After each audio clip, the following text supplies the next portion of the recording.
Olá, queridos, graça e paz no Senhor Jesus. Quero lhes pedir, por favor, que me desculpem o período em que a gente atrasou aí para começar a nossa reunião. Olá, queridos. Isso é em função das minhas dificuldades em realizar o processo aqui. Todo esse momento tem uma forma de acontecer, e eu confesso que, no meu caso aqui, eu tenho as limitações, né? Desculpem, por favor. E a gente vai seguindo, então, dentro da forma que seja possível fazer, né?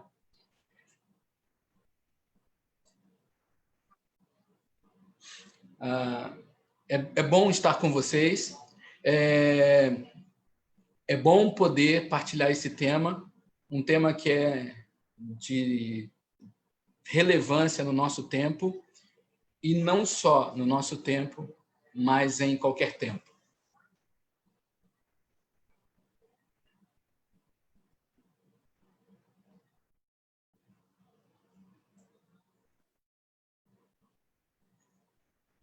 Muito bem, eu queria só que você pudesse sinalizar aí na caixa de mensagens se está tudo indo bem, se o áudio está legal, se o vídeo está legal, se não está dando aí alguma interferência.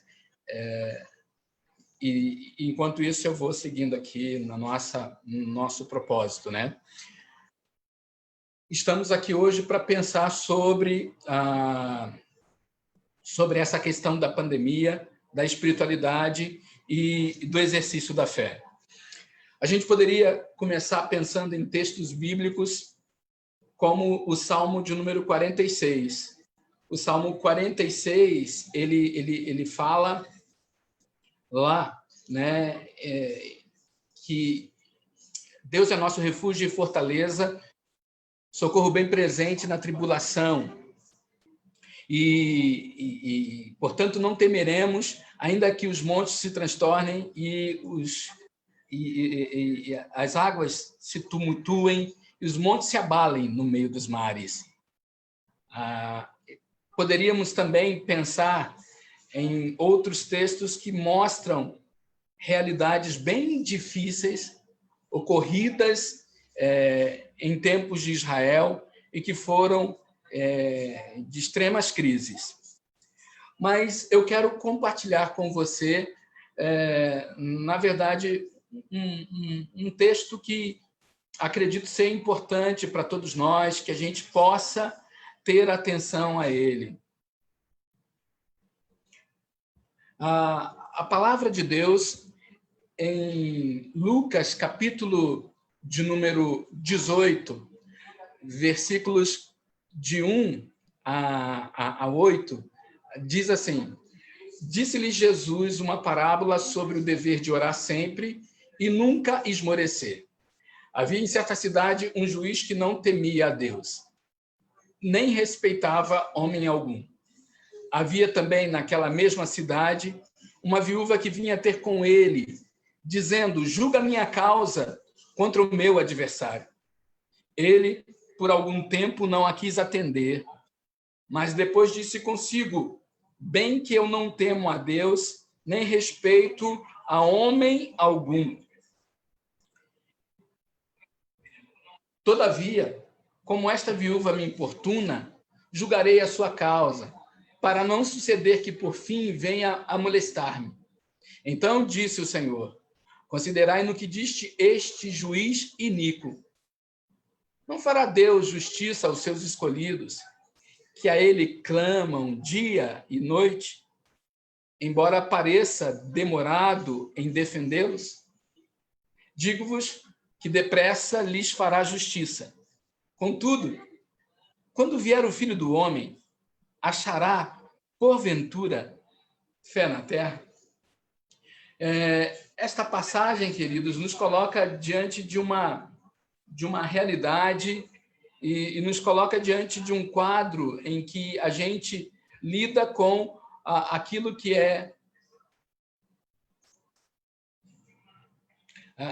aquilo que é o desafio do dia a dia da nossa existência, né? Aquilo que se torna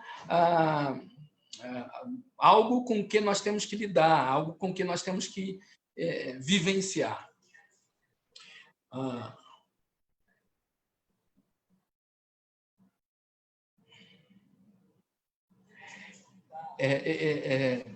Como a gente pode lidar com a situação de adversidade, como a gente pode lidar com a situação de pandemia, como a gente pode lidar com a situação do trágico.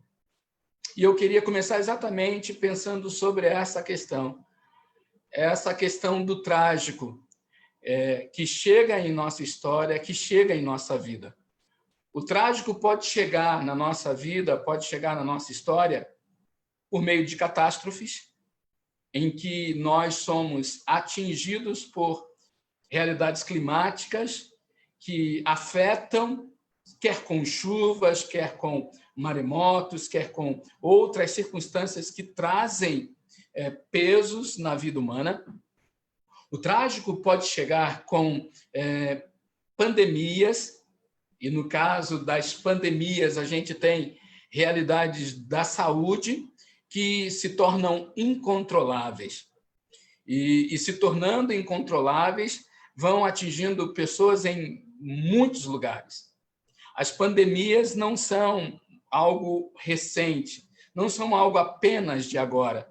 Nós vamos encontrar relatos de pandemia na história, nós vamos encontrar relatos de pandemia lá no tempo ainda antigo, vamos encontrar relatos de pandemia dentro do reino do Império Romano e com os cristãos lidando com essas circunstâncias. Nós vamos encontrar pandemias na Idade Média, na Idade Moderna. Nós vamos encontrar relatos de pandemia na idade mais contemporânea. E a pandemia, ela geralmente se dá por alguma coisa que se multiplica e se dissemina, quer por vírus, quer por bactérias, e geralmente por processos humanos lidando com animais e sendo, então, atingidos por conta disso. Então, nós podemos ter o trágico das catástrofes, nós podemos ter o trágico das pandemias, e na pandemia a gente tem um dado que é muito sério, muito profundo. Tenho conversado com algumas pessoas sobre esse dado. É o dado de que, na realidade pandêmica, a pressão dessa realidade, a crise dessa realidade, provoca em nós a manifestação de pandemias que estão na nossa própria história, de pandemias que estão na nossa própria vida, daquilo que em nós está acumulado e, de certa maneira, está até mesmo esgotado. Assim como no sistema ecológico, a pandemia, de alguma maneira, se manifesta pelo esgotamento do uso das coisas, pelo esgotamento do uso inadequado e das relações inadequadas, até mesmo em processos científicos, pelo esgotamento de prevalências de realidades que, muitas vezes, elas são feitas sem os devidos cuidados, priorizando muito mais ganhos, priorizando muito mais lucros, priorizando muito mais realidades econômicas, ainda que isso possa atingir por demais a saúde, né? Tendo essa caracterização, a pandemia, então, ela traz um desafio para a gente repensar aquilo que está trazendo esgotamento, para a gente repensar aquilo que está provocando esgotamento. Com certeza, a pandemia que temos diante de nós nos fala de um esgotamento de circulação, de um esgotamento de comunicação no mundo inteiro, nos fala de um esgotamento de processos econômicos em que se opta por vender sem guardar devidos critérios. E o sistema ecológico não suporta, e não suportando isso, traz afetação sobre o que somos, sobre o que vivemos, sobre o que passamos. Dentro disso, então, a gente tem desafios a viver, né? Eu me lembro que fui pastor de um médico em Olaria, em Nova Friburgo, na cidade de Nova Friburgo, no bairro de Olaria, na igreja presbiteriana de Olaria. Doutor José Eduardo Campanati, irmão querido que já veio a falecer. Esse irmão, ele era muito estudioso e ele era muito interessado em buscar conhecimento nas mais diversas áreas e gostava de conversar sobre o conhecimento que ele alcançava. E dentro da área de trabalho dele, dentro da área da saúde, de vez em quando a gente conversava e ele dizia assim: pastor, nós como humanidade temos um problema muito sério, temos uma realidade muito perigosa, temos uma realidade preocupante.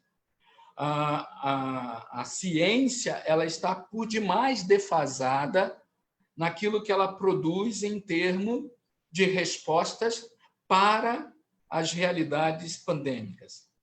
E ele dizia assim: nossas descobertas são de 40, 50 anos atrás, e nossas medicações são baseadas nessas descobertas, nossas vacinas são baseadas nessas descobertas, e então nós estamos defasados. E defasados, nós estamos sujeitos a vivermos processos em que manifestações de novos vírus gerem realidades pandêmicas que seja muito difícil para solucionar de forma imediata. É o que temos assistido, é o que temos visto, é o que temos vivenciado, não só visto, assistido, nós estamos em meio a isso. A pandemia está presente não só do outro lado, não está só na China, não está só na Europa, a pandemia está espalhada e nós estamos no meio dela. Pessoas conhecidas nossas, talvez até familiares, talvez até hoje, algumas pessoas que me assistem ainda estão vivendo a preocupação ou a dor do luto, porque perderam alguém dentro dessa realidade da pandemia, ou porque tem alguém que está enfermo com a Covid-19 ou com outra enfermidade dentro de um contexto tão difícil de lidar como esse da pandemia. O que tudo isso tem a ver com a leitura bíblica que eu propus? O que tudo isso tem a ver com a leitura bíblica de Lucas 18, de 1 a 8, quando nós encontramos Jesus falando sobre o dever de orar sempre e nunca esmorecer? O que tudo isso tem a ver com aquilo que é colocado por Jesus nesse ensino, nesse ensinamento, quando ele traz uma parábola? E nessa parábola ele coloca a figura de uma viúva diante de um juiz na cidade. Uma só cidade, uma mesma cidade, e nessa cidade estão diante de si uma viúva e um juiz. Como eu disse em certo momento na minha fala, a pandemia ela tem um poder de evidenciar as pandemias que existem na nossa história, que existem na nossa vida, os esgotamentos que existem na nossa vida. Isso nos afeta emocionalmente, isso nos afeta fisicamente, isso nos afeta relacionalmente, isso nos afeta nas perspectivas da nossa vida, na nossa espiritualidade. Pois bem, na história, Jesus traz a perspectiva da oração, traz a perspectiva do exercício da espiritualidade por meio da oração. Jesus diz sobre o dever de orar sempre, sem nunca esmorecer.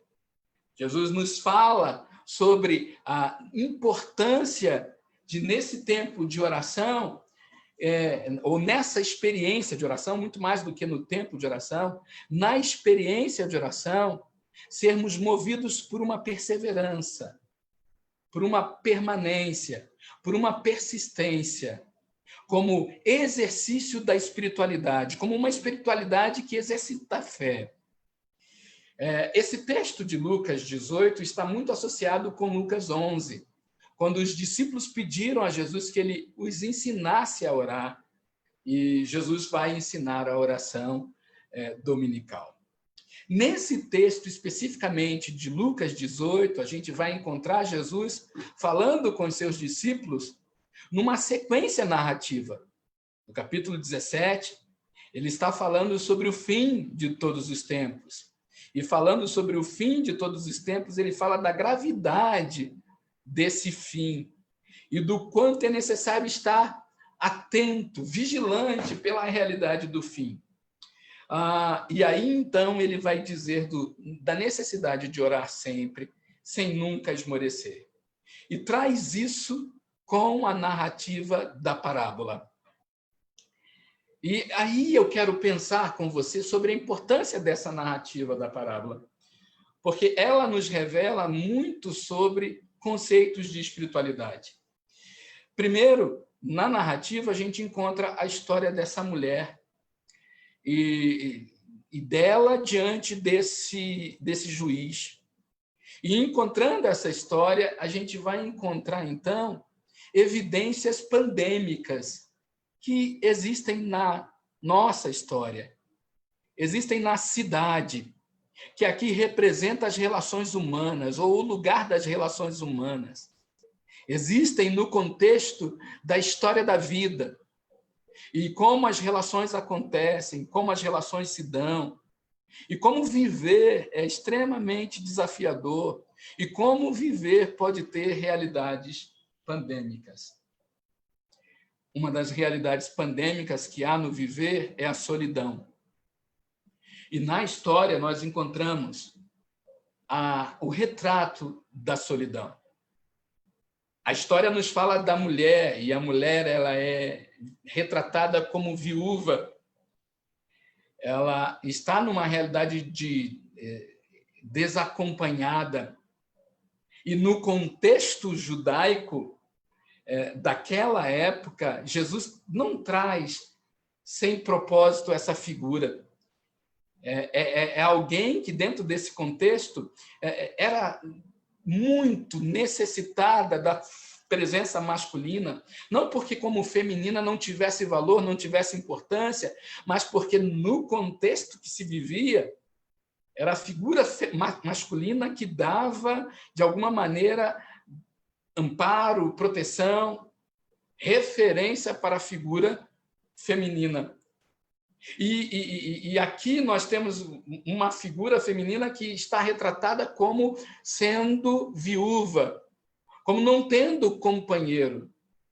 A viuvez é uma expressão de solidão já por si só, extremamente forte, extremamente impactante. Ela é não ter mais a companhia, ela é não ter mais com quem dividir sonhos, com quem dividir momentos do dia, com quem dividir expectativas. Logicamente, também ela é não ter mais com quem dividir certas coisas que são difíceis demais, que são ruins demais. Permita-me o riso nessa hora, ainda que falando de algo tão sério, tão denso. Mas por quê? Lembro-me que, pastoreando em Santa Catarina, uma irmã nossa partilhou conosco de uma amiga sua que perdera o esposo. E sempre que nos encontrávamos na igreja, nós perguntávamos para ela como estava aquela amiga, estávamos orando por ela.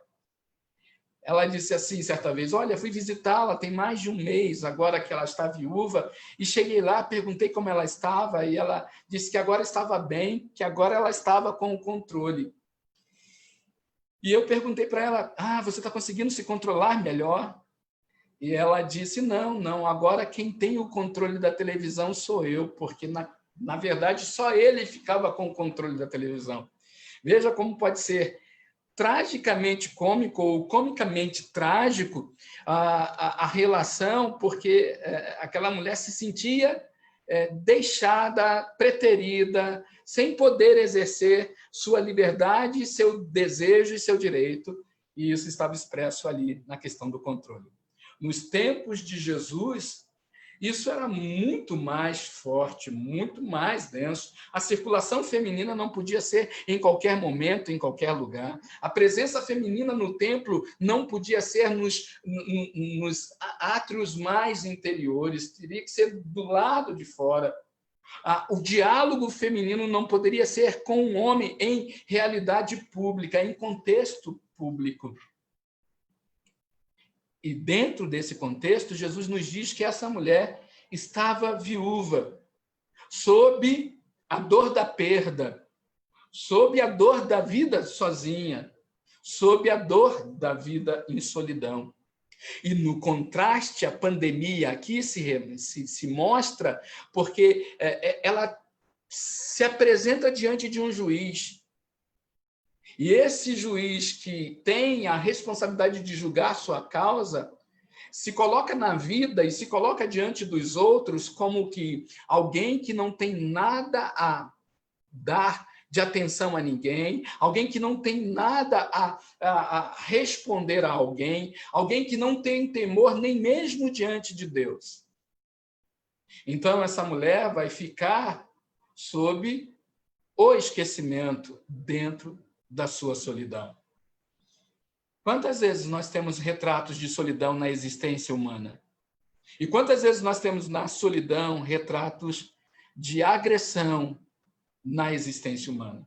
Violência, injustiça, exploração, opressão, abusividade, relações tóxicas, discriminação, violação de direitos. Nesse caso aqui, estamos diante de violação de direitos. Porque é interessante que as Escrituras vão mostrar, em Êxodo 22, versículos 22 e 23, assim: a nenhuma viúva nem órfão afligireis. Se de algum modo os afligirdes e eles clamarem a mim, eu lhes ouvirei o clamor.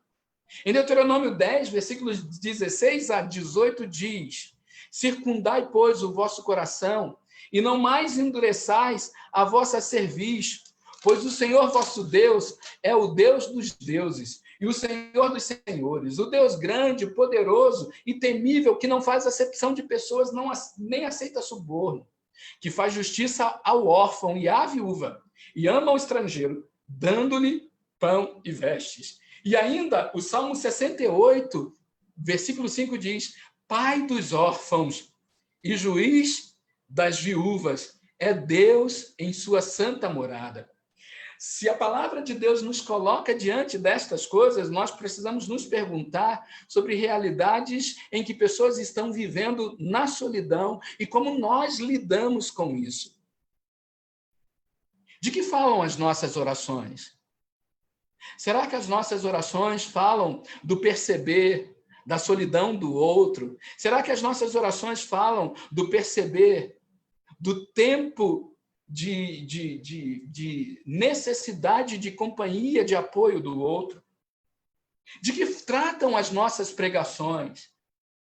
Será que as nossas pregações tratam da necessidade de cuidar com justiça, de cuidar com integridade, de cuidar com retidão, de cuidar com ética, de cuidar com direito para com aquele que, na realidade pandêmica, na realidade da crise, inferiorizado, fragilizado, precisa do cuidado como aquela viúva?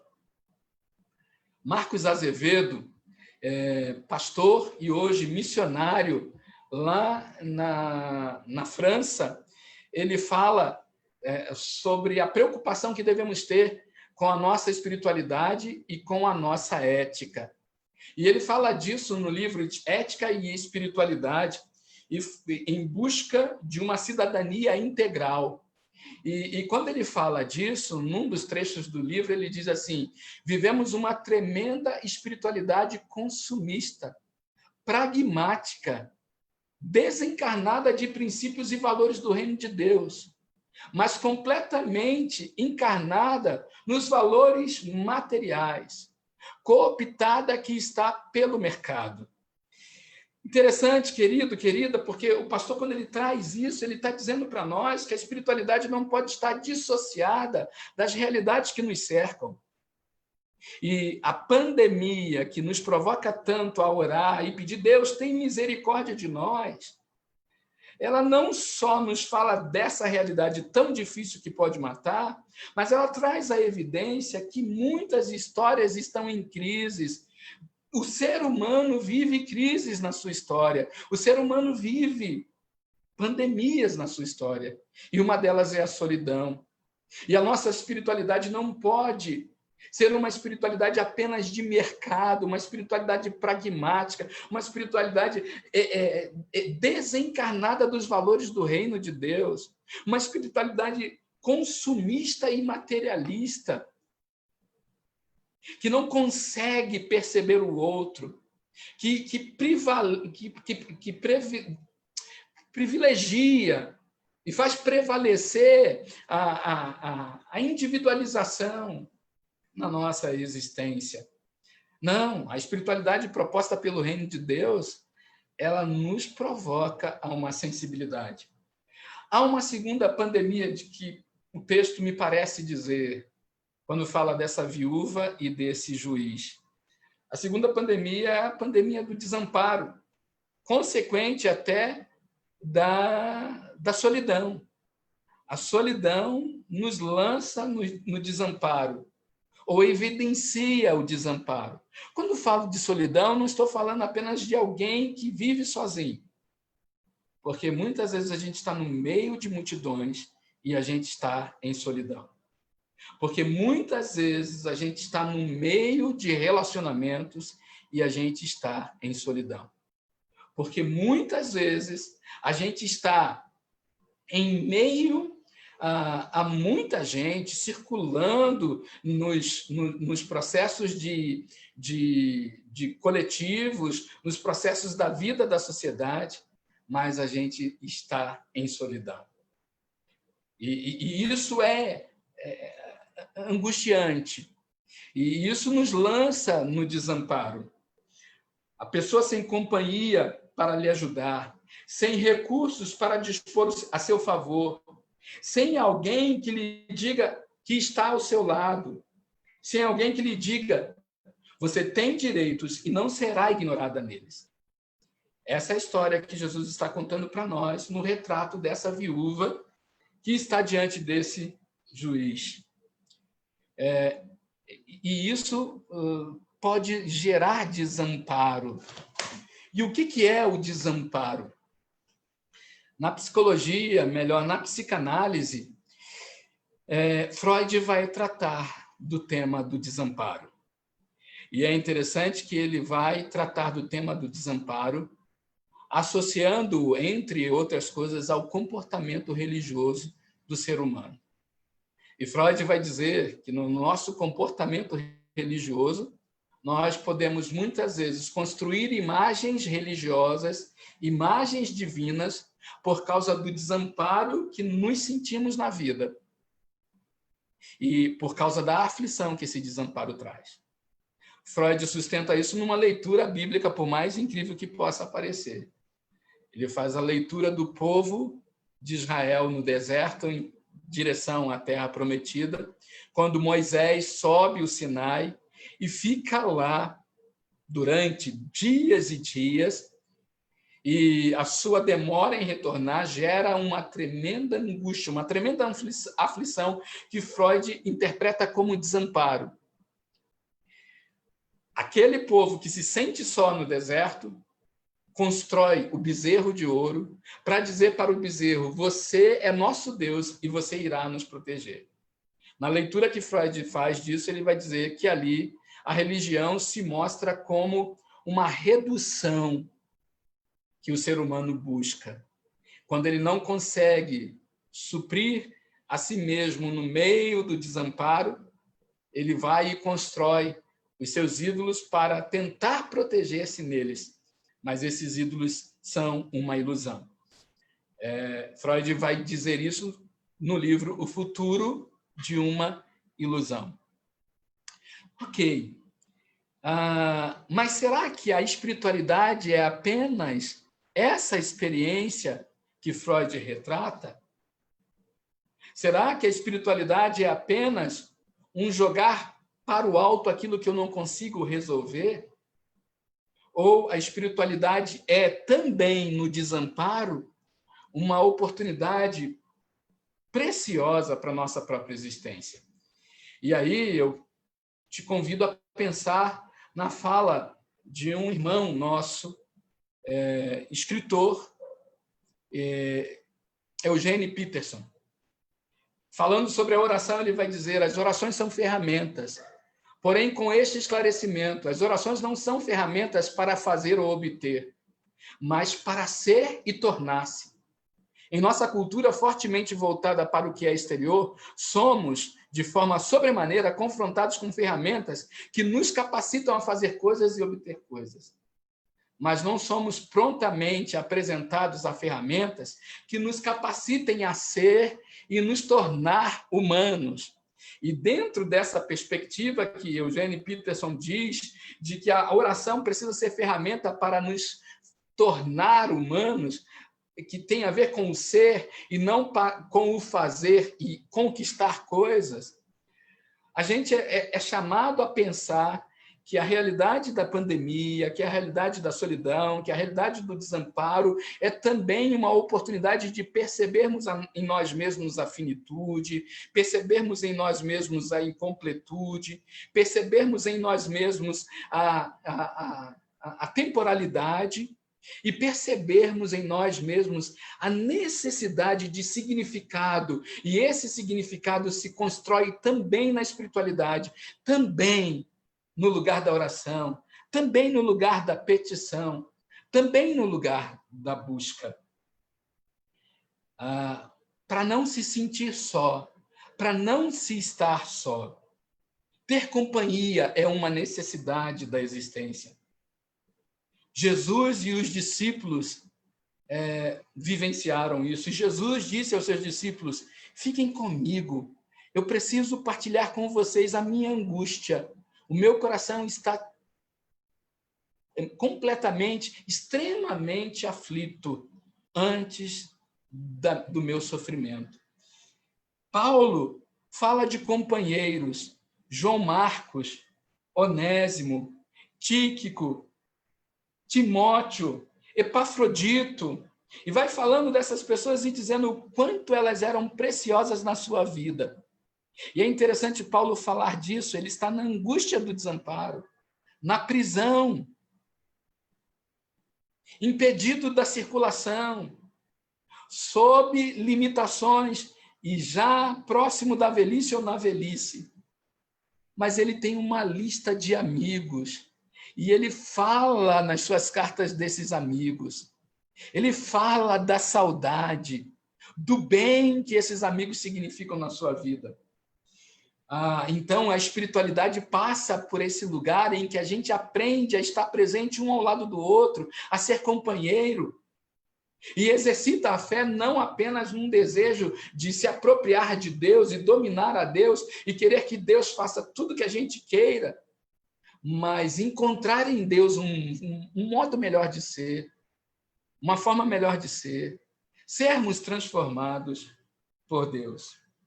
João, na sua terceira carta, fala do desejo de estar com as pessoas e diz para elas assim: eu tinha muito para escrever para vocês, mas eu não vou fazer com tinta e pena, eu quero estar com vocês e então conversaremos de viva voz. Como é bom ter companhia. Mas a Bíblia também fala de que o desamparo gritantemente dói na nossa vida. Jesus gritou por causa dos discípulos que não vigiaram com ele em oração. Paulo gritou quando falou de Alexandre o latoeiro, que lhe causou muitos males. Diótrefes foi apontado por João por causa daquilo que ele fazia, daquilo que ele realizava e que era tão danoso, tão prejudicial. Quais são os desamparos de nosso tempo?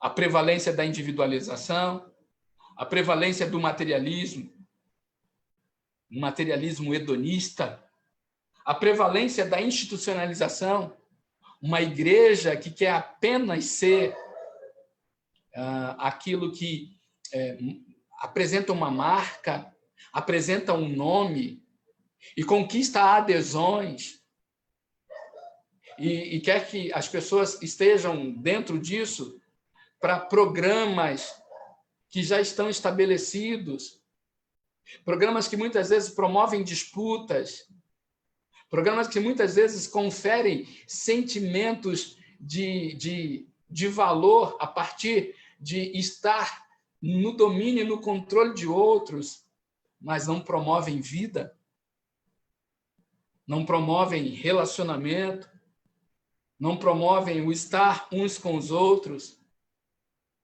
não promovem o conhecer a realidade uns dos outros, não promovem o ouvir, o se importar, o desejar o bem uns dos outros.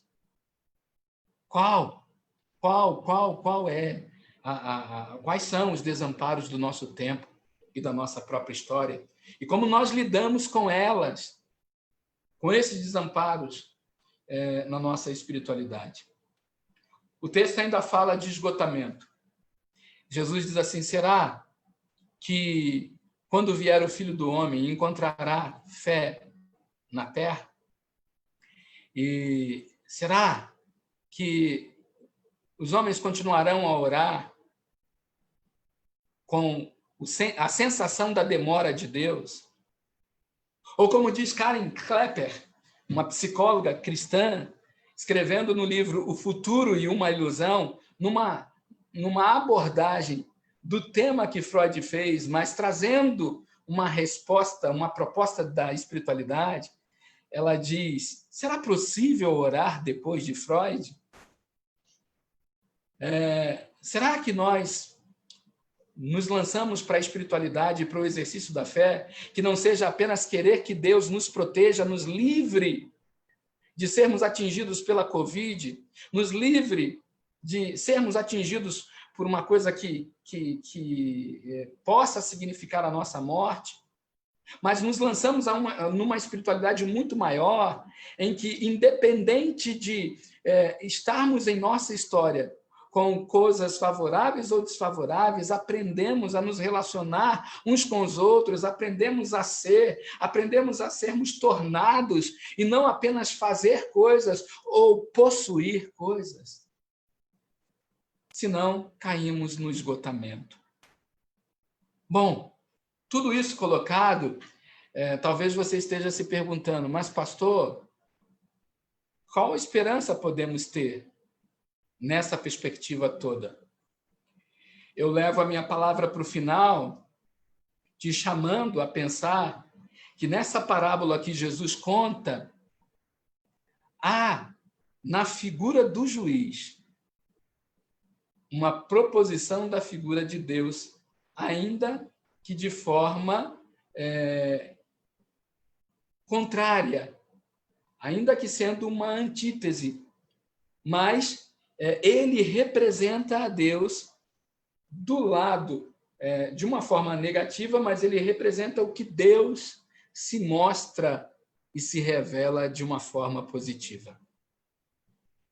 Pois Deus é Senhor dos senhores, Rei dos reis, Senhor de todo o universo, como lemos na passagem lá de Deuteronômio.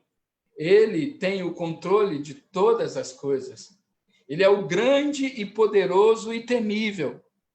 E aí é interessante que esse grande, poderoso e temível, o Deus dos deuses, não se coloca como o juiz da parábola, inatingível, inalcançável, insensível.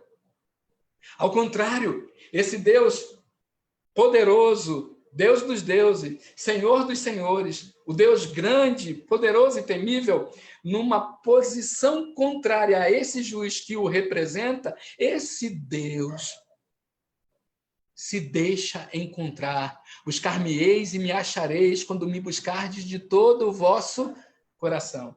Esse Deus se deixa tocar. Ele é o que se inclina para ver o que passa entre os homens e faz com que a mulher estéril seja alegre mãe de filhos, com que o pobre sente entre os poderosos, ergue do pó o necessitado.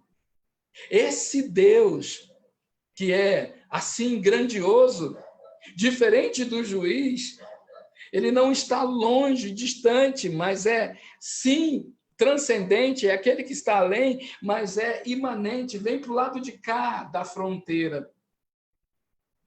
Se faz carne e habita entre nós. Ele é o Altíssimo, que habita o alto e sublime lugar, mas também habita entre o contrito e o abatido de espírito.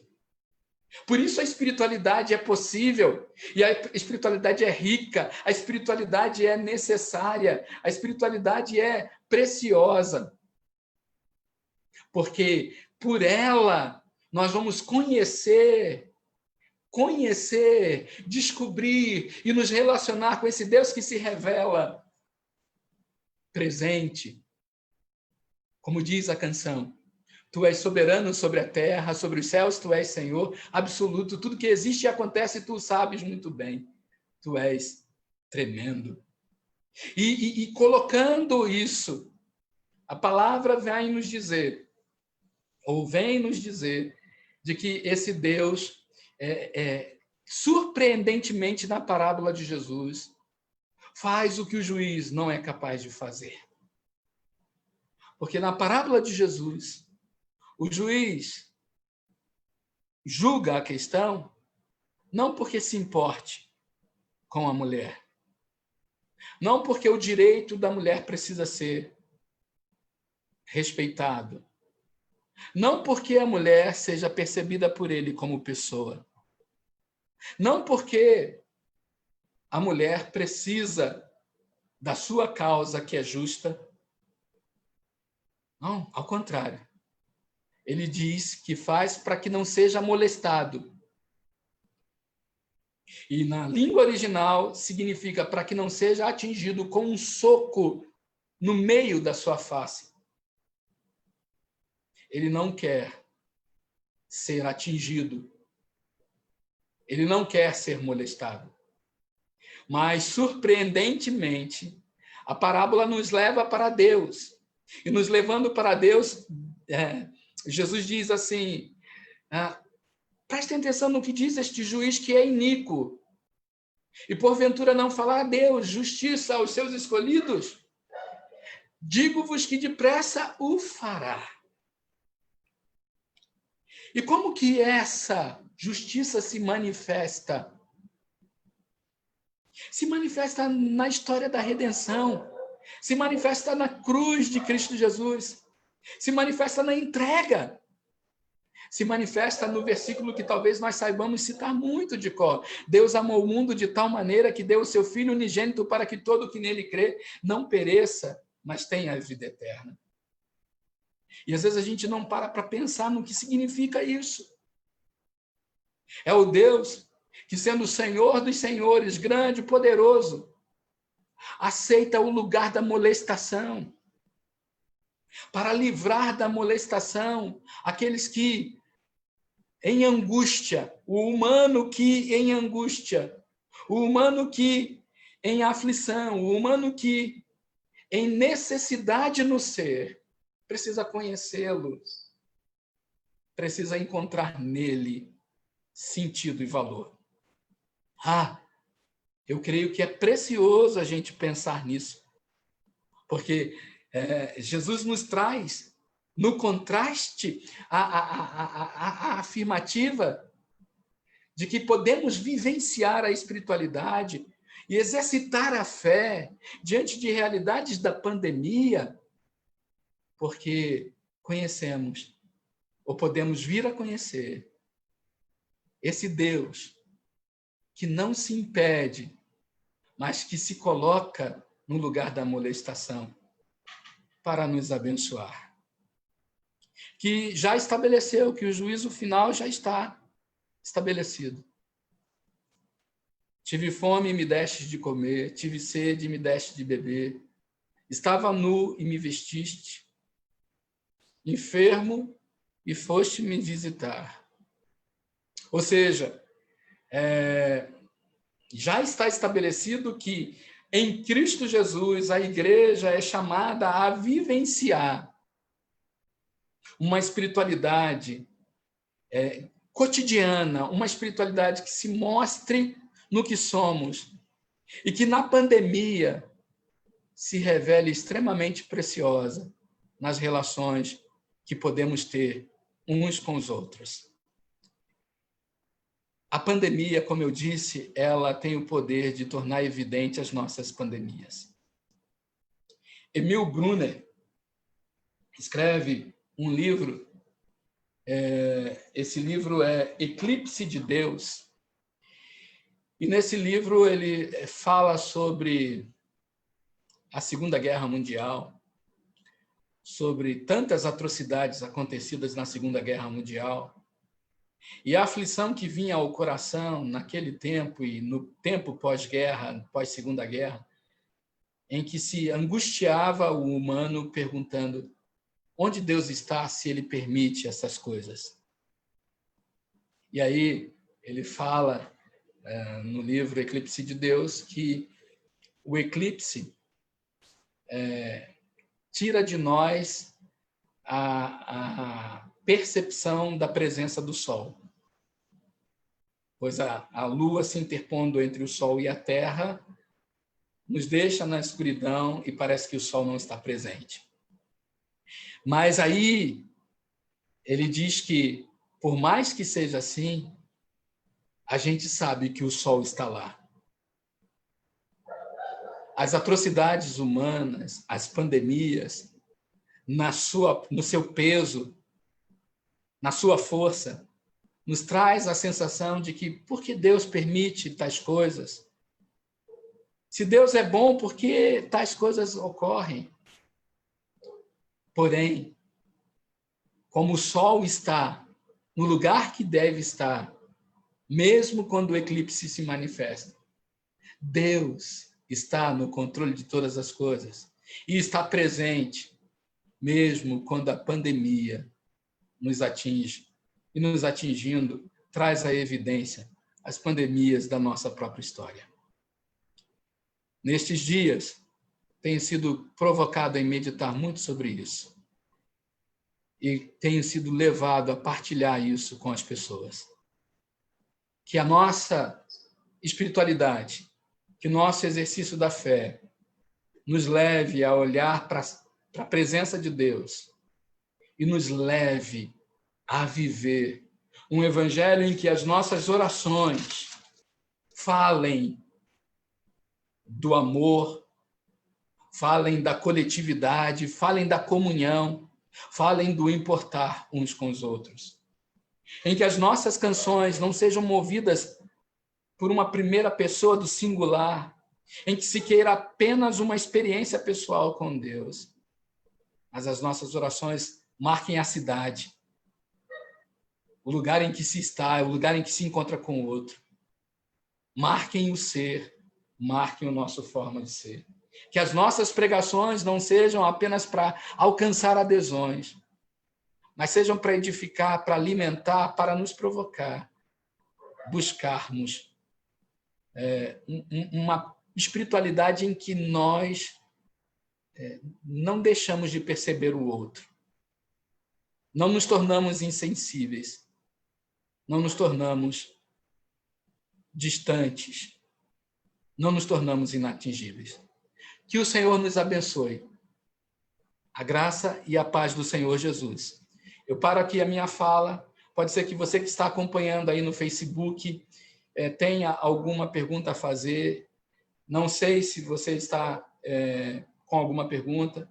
Eu sei que a transmissão tem tido aí alguns momentos de travar, mas se você tem alguma pergunta a colocar, eu estou aqui para compartilhar alguma resposta, se for o caso.